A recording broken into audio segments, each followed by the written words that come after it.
արդեն ճիվաղ են։ Հիշում եք այն հերոսի պապիկի կեղծ բանը։ Այդ օր արդեն բարձր ստական կով է։ Աննան։ Գինը Հրաչ Մաթևոսյանի նկարի ու նրան վերագրված, բայց համպարտություն գրես ու պարտվել չսովորես խոսքի ֆոնին։ Գրողի որդի Հրանտ Մաթևոսյան կենտրոնի տնօրեն Դավիթ Մաթևոսյանն հազանգեց, այդպիսի բան Հրանտ Մաթևոսյանը։ Ավարտում։ Դուք պատկերացնում եք։ Իրենց պարտվողական հոգեբանությունը, որ թելադրում են հայ ժողովրդին, կեղծ հենվում են մեր դասական հանճարեղ Հրանտ Մաթևոսյանի խոսքերի կեղծելով։ Ես ուզում եմ հարց տալ մատենադարանի գիտաշխատողներին, բարձրագույն կրթության այդ մարդին, դուք ձեզնից չզզվեցիք, դուք ձեզնից չխորշեցիք այ մարդկային ոչնչության բարձրագույն գիտական ներկայացուցիչներ, որ դուք թույլ եք տալիս այս անգրագետ տգետ հարճը գա ու ձեզ խափի, ստորացնի, երբ ստոր գարշելի պորնիկի առաջ ստորանում են, իրենք ավելի գարշելի պորնիկ են։ Հավատացեք, որ այդպես է։ Ես ավելի բան ասեմ։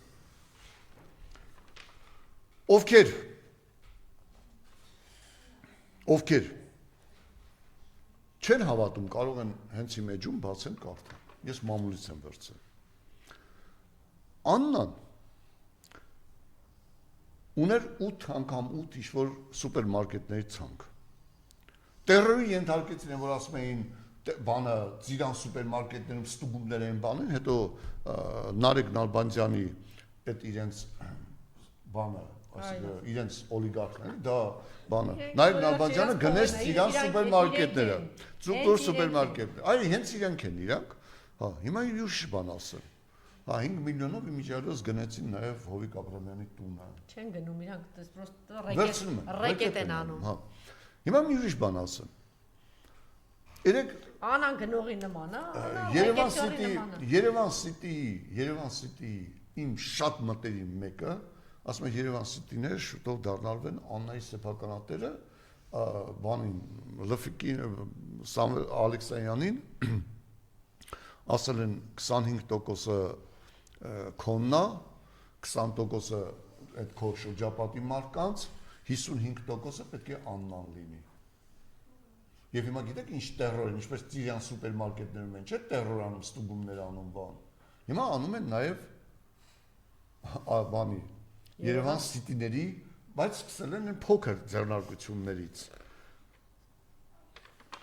Փոքրերից են սկսել, փոքրերից։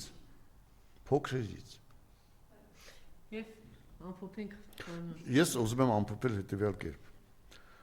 Տեսեք, հիշում եք 2020 թվականին Նիկոլ Փաշինյանը կառավարության նիստում հերթական սուտ արեց, ինչ-որ բան էին, համակարգիչ էին ցույց տալիս, հա,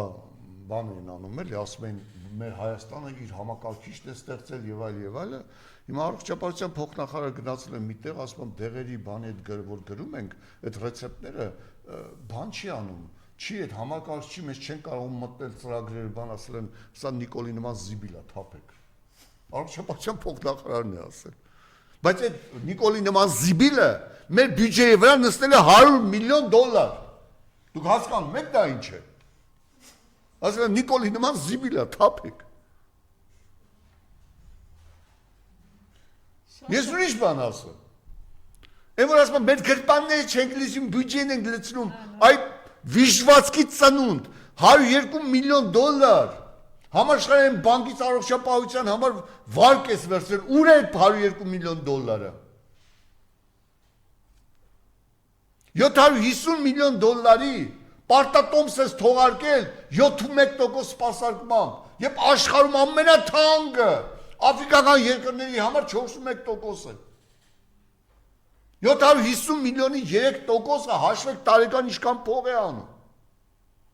10 միլիոնավոր դոլարներ։